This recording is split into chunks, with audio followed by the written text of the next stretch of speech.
नमस्कार बच्चों। उत्तराखंड सीरीज़ का आज हमारा है 57वां दिन। जैसा कि आप सभी जानते हैं, हमारे चैनल पर चल रही है उत्तराखंड जिला सीरीज़, जिसमें हम वर्तमान में बात कर रहे हैं चमोली ज़िले के बारे में। पिछले 2 भागों में मैंने आपको चमोली के बारे में काफ़ी कुछ पढ़ाया। आज भाग 3 में हम कवर करेंगे बाकी बची हुई सारी इम्पोर्टेंट चीज़ें जो परीक्षा दृष्टि से महत्वपूर्ण है या परीक्षाओं में पूछी जा चुकी हैं।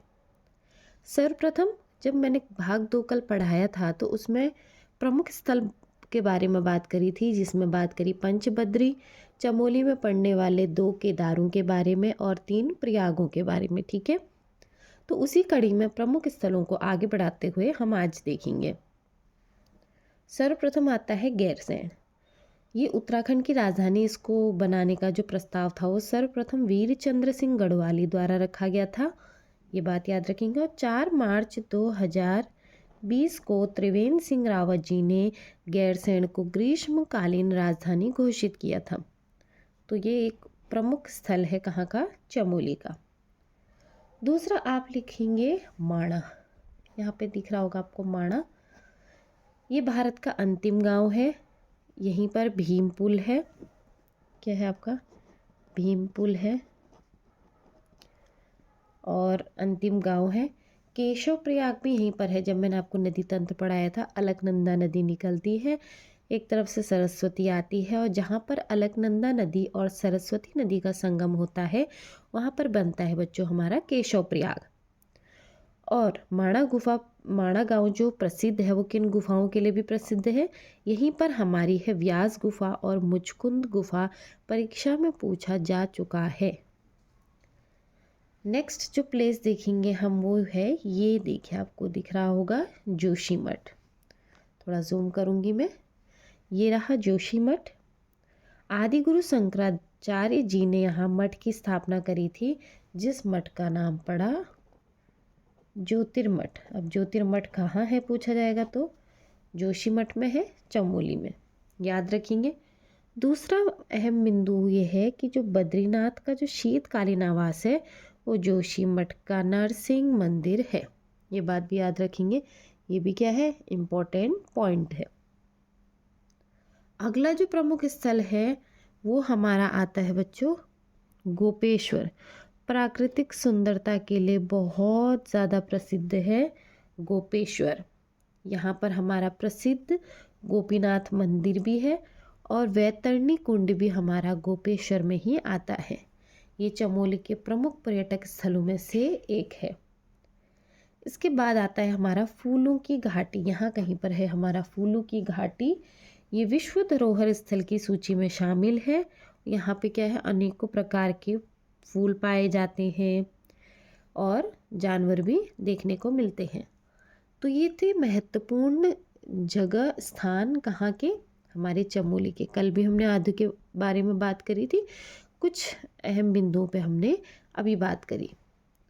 अब नेक्स्ट टॉपिक हम देखेंगे चमोली ज़िले में पड़ने वाले प्रमुख दर्रे।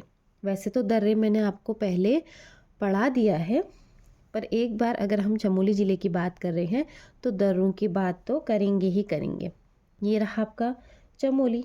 सर्वप्रथम देखेंगे चमोली और तिब्बत चीन के बीच स्थित हमारे दर्रे। तो ये रहा बॉर्डर। यहाँ पर है आपका उत्तरकाशी। ये इतना बॉर्डर उत्तरकाशी का है। ये आपका जो एरिया है वो चीन तिब्बत के साथ बॉर्डर शेयर कर रहा है। तो इस पे देखेंगे यहाँ पर हमारे दिखते हैं माणा दर्रा। दर्रा या पासेस क्या होते हैं? प्राकृतिक रास्ते होते हैं 2 बड़े बड़े पहाड़ों के बीच में। माणा दर्रा, किंगरी बिंगरी दर्रा। दर्रे परीक्षाओं में बहुत ज़्यादा पूछे ही जाते हैं, इसलिए इसको आप स्किप या इसको छोड़ने का सोचना भी मत। हमारा आता है बालचा दर्रा। हमारा आता है घाटरालिया दर्रा।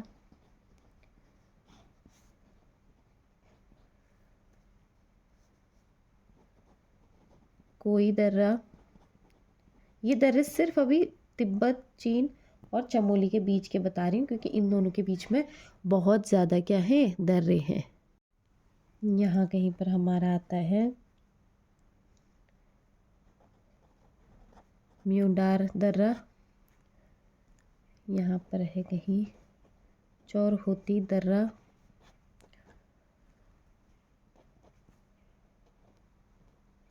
लमलंग दर्रा, शलशला दर्रा, नीति दर्रा, नीति दर्रा यहाँ पे होगा कहीं, नीति दर्रा। तो मैं आपको पहले भी बता चुकी हूँ, दर्रे आगे पीछे हो सकते हैं, लेकिन याद करने का पॉइंट क्या है कि तिब्बत चीन के बीच में और चमोली के बीच में कौन कौन से दर्रे हैं, तो वो दर्रे तो यही आएंगे ना। आप नामों पे ज़्यादा ध्यान दीजिए। अगला हम देखेंगे चमोली और उत्तरकाशी के बीच में। अब चमोली और उत्तरकाशी के बीच में है हमारा कालिंदी दर्रा। कौन सा दर्रा है? कालिंदी दर्रा है। ये एकमात्र दर्रा है, इसलिए ये थोड़ा इम्पोर्टेंट हो ही जाता है। उसके अतिरिक्त चमोली और बागेश्वर के बीच में भी एक दर्रा है, ये इम्पोर्टेंट है, सुंदर ढूंगा दर्रा। ये पड़ा आपका बागेश्वर और चमोली के बीच में। अब इसके अतिरिक्त ये रहा हमारा पिथौरागढ़ का बॉर्डर, पिथौरागढ़ और बागेश्वर का बॉर्डर। अब पिथौरागढ़ और चमोली के बीच में भी तो दर्रे हैं, उन दर्रों के नाम देखेंगे तो वो हैं लाल धुरा दर्रा,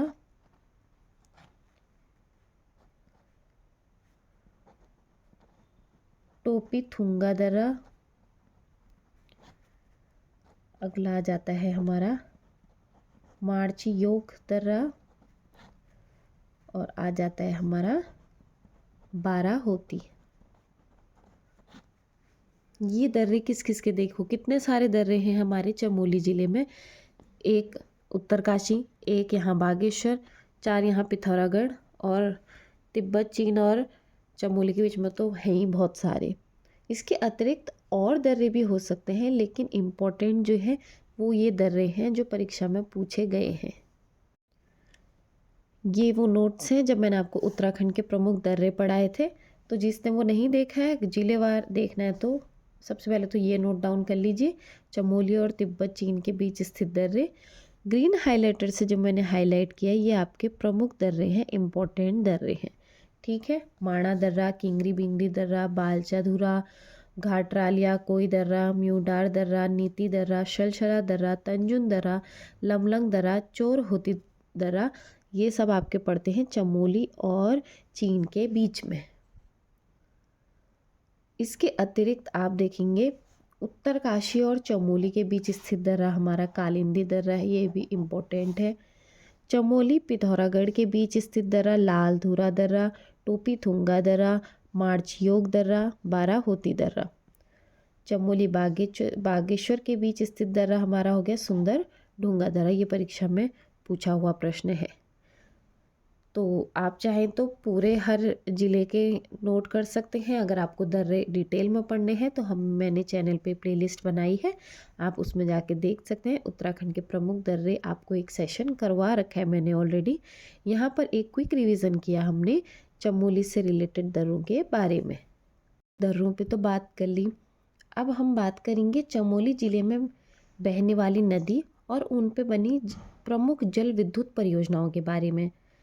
अब मैंने नदी तंत्र में आपको बहुत डिटेल में क्या बता दिया है, अलकनंदा नदी तंत्र के बारे में पढ़ाया है, नंदाकिनी के बारे में बताया है, पिंडर नदी, पश्चिमी धौली गंगा, विरही गंगा कहाँ से आती हैं क्या है। तो बार बार सेम वही चीज़ रिपीट करके वीडियो बड़ी होती है और कुछ नहीं होता है। तो जिसको अगर ये नदी तंत्र समझना है तो वो नदी तंत्र वाली प्लेलिस्ट में जाएंगे और इसको डिटेल से पढ़ेंगे। बाकी जो बच्चे मुझसे जुड़े हैं जिन्होंने नदी तंत्र पढ़ा है तो वो अभी सिर्फ़ और सिर्फ नोट्स पे ध्यान देंगे, ठीक है। ये स्क्रीनशॉट आप चाहें तो ले सकते हैं। ये क्लास आपको समझनी है तो हमारी प्लेलिस्ट में जाकर एक बार नदी तंत्र ज़रूर देख लें। पढ़ाने का एम मेरा ये है कि मैं आपकी हेल्प कर सकूं, आपका टाइम वेस्ट ना करूं। तो जो चीज़ मैंने पढ़ा दी है तो मैं जो बच्चे पढ़ना चाहते हैं वो उससे पढ़ेंगे और जिनको नोट्स चाहिए, जो अभी सिर्फ चमोली ज़िले पे बात कर रहे हैं, तो एक नज़र यहाँ देख लीजिए। चमोली ज़िले में जितनी अलकनंदा नदी बहती है उसमें परियोजनाएं हैं आपकी विष्णुगाड़ पीपल कोटी परियोजना, बावला नंद प्रयाग जल विद्युत परियोजना, तीसरा है नंद प्रयाग लंगांशु जल विद्युत परियोजना। ये क्लियर हुआ। अलकनंदा नदी के बारे में आपको बताया है। आप चाहें कोई डाउट हो तो कमेंट में बता दें। अगला है मंदाकिनी नदी जो चमोली ज़िले में बह रही है, उस पर है बनाला परियोजना। इसके अतिरिक्त पिंडर नदी है। पिंडर नदी वैसे तो बागेश्वर से निकलती है, लेकिन जब चमोली में पहुंचती है तो इस पर दो परियोजनाएं हैं, देवसारी बांध परियोजना और मेलखेत बांध परियोजना। उसका अगला बिंदु है पश्चिमी धौलीगंगा। पश्चिमी धौलीगंगा पर हमारी है मलेरी झेलम तमक परियोजना। ठीक हो गया। और चमोली ज़िले में एक और नदी बहती है विरही गंगा, जिस पर है गोहना ताल परियोजना। तो देखो बच्चों, जो ये परियोजनाएं हैं, अब जैसे जैसे परीक्षा का स्तर बढ़ रहा है तो प्रश्न पूछने का स्तर भी बढ़ रहा है। वो आपसे ये बहुत रेयरली या बहुत कम पूछेगा कि ये क्या है, इसकी स्थापना कहाँ है, चमोली कहाँ है, चमोली को स्पर्श कौन से जिले करे। हाँ, वो पूछ सकता है, मैं ये नहीं कह रही हूँ नहीं पूछेगा, लेकिन लेवल अब क्या है परीक्षाओं का बढ़ रहा है। तो जो पिछले पैटर्न है वो तो आपको तैयार करने ही करने हैं, बेसिक ज्योग्राफी। उसके अतिरिक्त कि कौन सी नदी किस ज़िले में बह रही है, उस पर कौन कौन सी परियोजनाएं हैं, ये अभी की परीक्षा दृष्टि से काफ़ी इम्पोर्टेंट है, क्योंकि बच्चों को नहीं पता रहता है परियोजनाओं के बारे में। नदी सहायक नदी तो पढ़ लेते हैं, परियोजनाओं को छोड़ देते हैं। तो ये परियोजना चमोली ज़िले में की प्रमुख परियोजनाएं हैं, इनको आप नोट डाउन कर सकते हैं, चाहे तो स्क्रीनशॉट ले सकते हैं। अब इसके बाद हम बात करेंगे तालों के बारे में। तालों, एक चीज़ आप याद रखेंगे कि चमोली ऐसा ज़िला है जिसमें सर्वाधिक प्राकृतिक झील या ताल है। तो सबसे ज़्यादा ताल किस ज़िले में है पूछा जाएगा, तो हमारे प्यारे चमोली ज़िले में स्थित है हमारे राज्य के सर्वाधिक ताल। अब ताल तो ये तो बहुत सारे हैं, लेकिन हम क्या करेंगे, इम्पोर्टेंट तालों पर ही बात करेंगे। चमोली जनपद के प्रमुख झील या ताल, यहाँ पर ताल है संतोपत ताल, विरही ताल, आछरिया ताल। ये आछरिया ताल तो मैंने आपको पहले बताया भी है, इससे कौन सी नदी निकलती है आप याद करिए। इसके बाद है बेनी ताल, विष्णु ताल, गोहना ताल, सिद्ध ताल, झलताल, मणिताल, लोकपाल ताल, हेमकुंड, नरसिंह ताल, गुडियार ताल, मातृका ताल, रूपकुंड।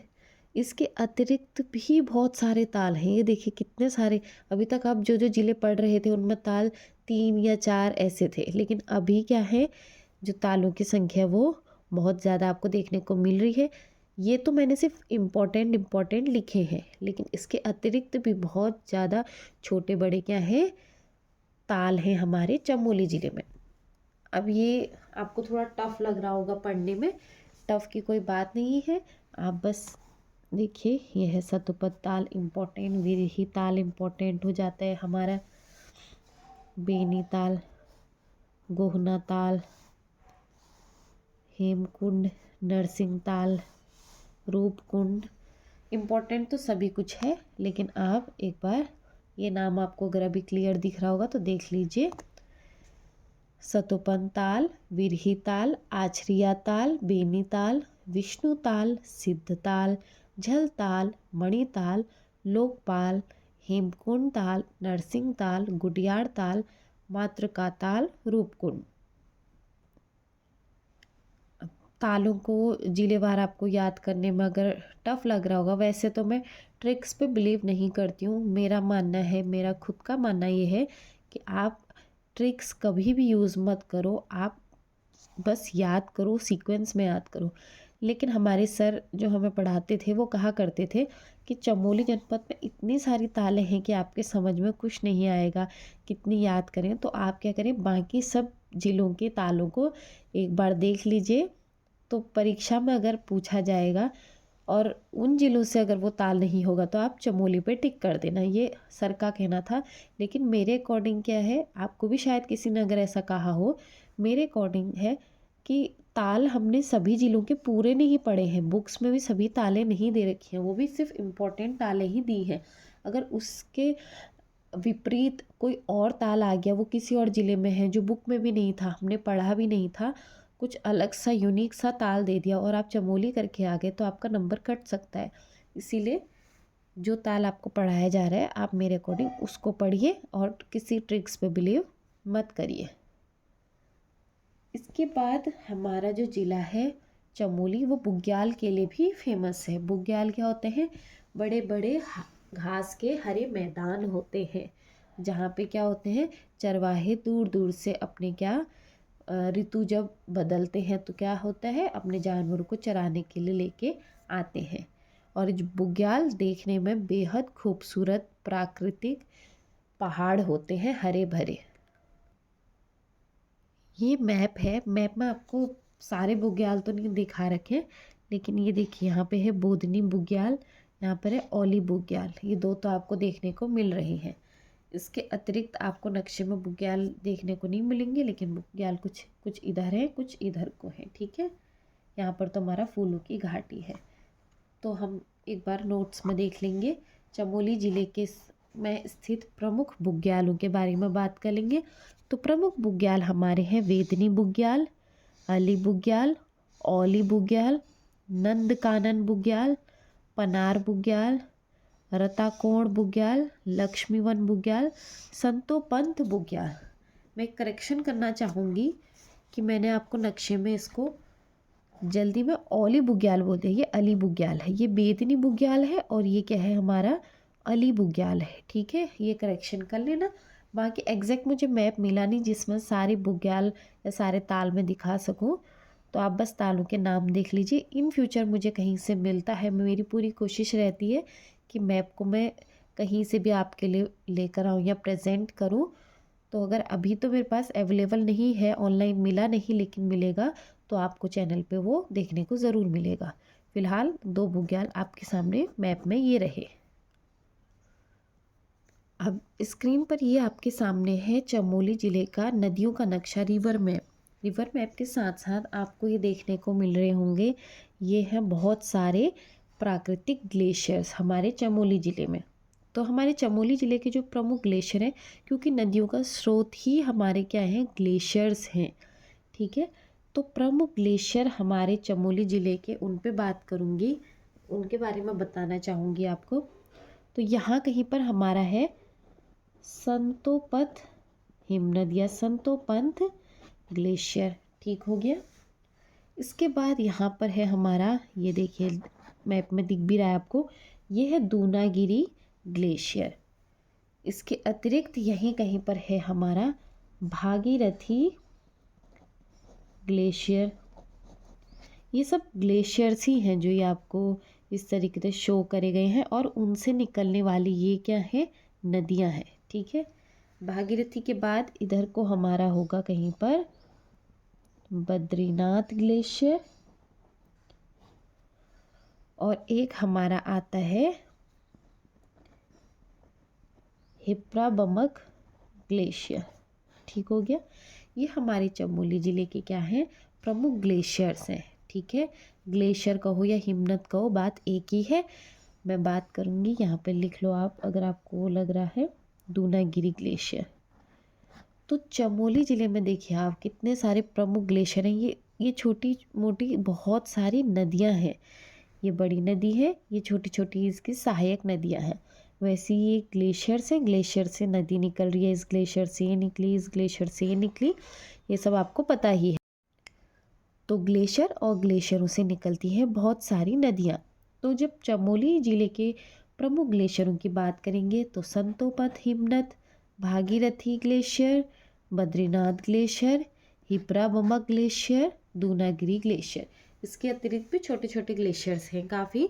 ये देखिए आपको छोटे छोटे ग्लेशियर्स देखने को मिल रहे होंगे, लेकिन हम यहाँ पर प्रमुख ग्लेशियर्स की बात कर रहे हैं जो परीक्षा में पूछे जा सकते हैं। इसके बाद मैं बात करूँगी एक और प्रमुख बिंदु पे, वो है चमोली ज़िले के प्रमुख गुफा के बारे में। मैंने आपको बीच टॉपिक में बीच बीच में बताया है कि कहाँ पर कौन सी गुफा है, कहाँ पर कौन सी गुफा है, तो आपको याद आ रहा होगा। हम बात कर रहे हैं प्रमुख गुफा जो कि चमोली ज़िले में पड़ती है हमारी। तो वो हो गई, एक तो व्यास गुफा हो गई। व्यास गुफा और मुचकुंद गुफा तो आपकी माणा गांव में है। मैंने भी जब आपको प्रमुख स्थल पढ़ाया उसमें बताया था। यहाँ कहीं पर हमारा क्या है, व्यास गुफा और मुचकुंद गुफा है। इसके अतिरिक्त स्कंद गुफा, परीक्षा में गुफा पूछा जाता है इसलिए टॉपिक कराना थोड़ा इम्पोर्टेंट है। गणेश गुफा और टिमर सैण गुफा। तो परीक्षा में पूछा जाता है कि मुचकुंद गुफा किस जिले में स्थित है, व्यास गुफा किस जिले में स्थित है, या मैच द फॉलोइंग में आ जाएगा आपको अलग अलग जिले में, जहाँ जहाँ सारे ज़िलों में तो गुफा नहीं है। अब हमने चमोली ज़िले की प्रमुख गुफा पढ़ ली, प्रमुख ग्लेशियर पढ़ लिए। अब बात करेंगे हम चमोली ज़िले के प्रमुख पर्वत श्रेणियों के बारे में। हमारे चमोली ज़िले में क्या है कि बहुत ऊंची ऊंची पर्वत श्रेणियां हैं, तो अक्सर इनकी जो हाइट है वो कितने मीटर ऊंची है ये पूछा जाता है। ठीक है, तो यहाँ पर तो दिखाना थोड़ा पॉसिबल नहीं होगा, लेकिन कुछ कुछ मैं आपको बता देती हूँ इम्पोर्टेंट जो है। यहाँ कहीं पर हमारा आता है त्रिशूल पर्वत, उसकी लंबाई मैं भी आपको बताऊंगी। यहाँ है नंदा देवी पर्वत पूर्वी पश्चिमी। यहाँ ऊपर को आता है आपका कामेट, ये आपका इम्पोर्टेंट है, कामेट, नंदा देवी और त्रिशूल। ये तीन आपके क्या मोस्ट इम्पॉर्टेंट पर्वत श्रेणियाँ हैं। अगर परीक्षा में पूछा जाए किस दिशा में है तो आपको पता होना चाहिए। ठीक है, और दूनागिरी पर्वत श्रेणी तो यहीं पर है जहाँ पर दूनागिरी है। ठीक है, ये कुछ इम्पोर्टेंट पर्वत श्रेणियाँ हैं। तो चमोली ज़िले की प्रमुख पर्वत श्रेणियाँ हमारी हो गई नंदा देवी पश्चिम, कामेट, नंदा देवी पूर्वी, माणा, बद्रीनाथ, चौखंबा, त्रिशूल, संतोपन। इसके अतिरिक्त भी अन्य प्रमुख श्रेणियां हैं, पर्वत श्रेणियां, लेकिन आप इम्पोर्टेंट ये देख लीजिए। जो नंदा देवी पश्चिम पर्वत श्रेणी है, इसकी जो हाइट है वो 7,817 मीटर ऊंची है। अब आप सोचिए कितनी ऊंची ये पर्वत श्रेणियाँ होंगी। जो चमोली ज़िले में रहते हैं उनको तो पता ही होगा कि वहाँ कितनी लंबी लंबी पहाड़ियाँ हैं, कितनी ऊंची ऊंची पहाड़ियाँ हैं। दूसरे नंबर पे आता है कामेट, ये है 7,756 मीटर इसकी क्या है ऊंचाई है। इसके बाद नंदा देवी पूर्वी आता है 7,434। ये आपको क्या कर सकता है, कभी कंफ्यूज कर सकता है। तो नंदा देवी पश्चिमी ऊंची है, ठीक है, छोटी नंदा देवी पूर्वी है। इसके बाद माणा आता है 7,272 मीटर। फिर आता है बद्रीनाथ 7,140 मीटर की ऊंचाई है। फिर आता है चौखंबा 7,138 मीटर की ऊंचाई। फिर आता है त्रिशूल पर्वत 7,120 मीटर की ऊंचाई। फिर अंत में आता है संतोपन 7,084 मीटर की क्या इसकी ऊंचाई है। तो आप देखिए ज़्यादा अंतर आपको देखने को नहीं मिल रहा होगा। तो ये क्या है, चमोली ज़िले की क्या है प्रमुख पर्वत श्रेणियाँ और ये उनकी ऊंचाई है। ऊपर क्या है मैंने आपको जो पढ़ाया था उसी के नोट्स हैं। चमोली ज़िले के प्रमुख गुफा व्यास गुफा, स्कंद गुफा, गणेश गुफा, मुचकुंद गुफा और टिमरसैण गुफा। इसके अतिरिक्त चमोली ज़िले के प्रमुख ग्लेशियरों की बात करेंगे तो वो है संतोपंत, दूनागिरी, भागीरथी, बद्रीनाथ, हिप्रा, बमक। ठीक हो गया, यहाँ तक आपको क्लियर हुआ होगा ऐसी मैं उम्मीद करती हूँ। इसके अतिरिक्त चमोली ज़िले में भी काफ़ी मेले लगते हैं और प्रमुख मंदिर हैं। मंदिर और मेले पे तो मैंने किसी भी ज़िले में भी ज़्यादा बात नहीं करी है, क्योंकि वो मैं आपको एक ही साथ पढ़ाने की रुचि रखूँगी। उससे आपको मैं अलग वे में पढ़ाऊँगी ताकि आपको थोड़ा परीक्षाओं में याद रहे, वो यहाँ पे आपको कंफ्यूज कर सकता है। लेकिन वैसे अगर मैं आपको बताऊं तो चमोली ज़िले से आप रम्माण का ध्यान रखेंगे, रम्माण महोत्सव का, जिसमें मुखौटा लगा कर क्या करते हैं, नृत्य किया करते हैं। तो ये आपसे परीक्षा में पूछा हुआ है। यहाँ पे मैं उसको नहीं कराऊंगी, उसको भी मैं मेले में ही करवाऊंगी। लेकिन रम्माण किस जिले का महोत्सव है पूछा जाएगा तो वो है हमारे चमोली ज़िले का। अब इसके अतिरिक्त और क्या चीज़ है हमारी चमोली में?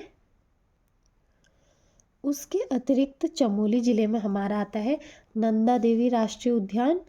ये तो पूर्णतः किसमें है, चमोली ज़िले में स्थित है।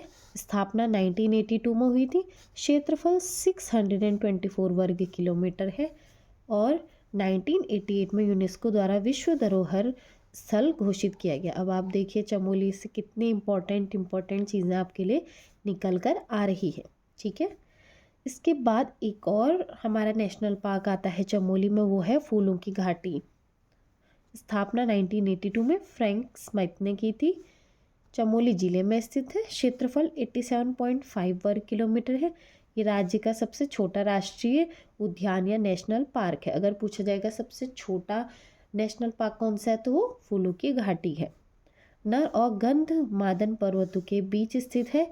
ये बहुत ज़्यादा इम्पोर्टेंट है। 2005 में यूनेस्को द्वारा विश्व धरोहर स्थल घोषित किया जा चुका है।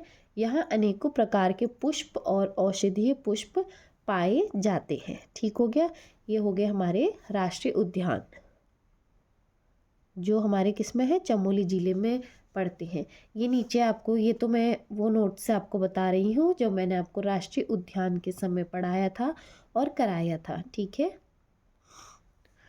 और वन्य जीव विहार की बात करूँगी तो मात्र केदारनाथ वन्य जीव विहार चमोली में पड़ता है और यह पूर्णतः चमोली में नहीं है। ये चमोली व रुद्रप्रयाग 2 जिलों में स्थित है। ठीक है, और ये राज्य का सबसे बड़ा वन्य जीव विहार है जिसका क्षेत्रफल 975 वर्ग किलोमीटर है। तो ये भी क्या है, इम्पोर्टेंट है कि चमोली में कौन सा राष्ट्रीय उद्यान पड़ता है, कौन सा वन्य जीव विहार पड़ता है। ठीक है, आज की कक्षा के बाकी नोट्स तो मैंने आपके साथ शेयर कर लिए हैं। ये प्रमुख स्थलों के नोट्स हैं जो मैंने आपको के साथ शेयर नहीं किए थे। गैरसैंण आप देख लीजिए, उत्तराखंड की राजधानी बनाने का प्रस्ताव सर्वप्रथम वीर चंद्र सिंह गढ़वाली द्वारा रखा गया था। 4 मार्च 2020 को मुख्यमंत्री त्रिवेंद्र सिंह रावत ने गैरसैंण को ग्रीष्मकालीन राजधानी घोषित किया था। ये परीक्षा दृष्टि से बहुत इम्पोर्टेंट पॉइंट है।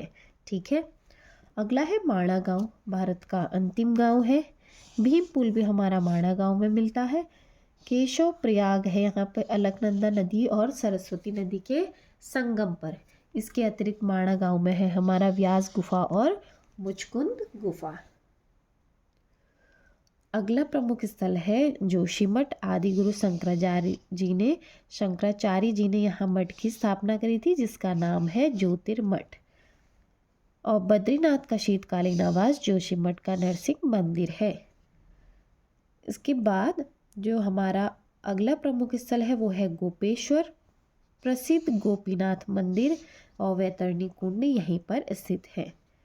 फूलों की घाटी विश्व धरोहर स्थल की सूची में शामिल। अनेकों प्रकार के पुष्प पाए जाने के कारण ये क्या है, प्रसिद्ध है।